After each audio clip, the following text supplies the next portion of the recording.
mental health. Dok, totoo bang okay ang bipolar? Kasi nagiging sobrang saya daw. Meron po tayong tinatawag na mania, no, or hypomania. Ano kaya yung mga senyales, no, or na may mania yung isang tao, no? Halimbawa, biglang sobrang gumastos, ayan, no? Kahit hindi na tama yung ano, paggastos.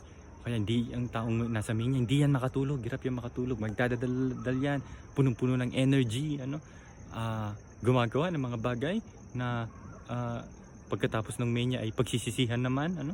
Kumbaga, poor decision na making, ano? May mga risky behaviors din, ano?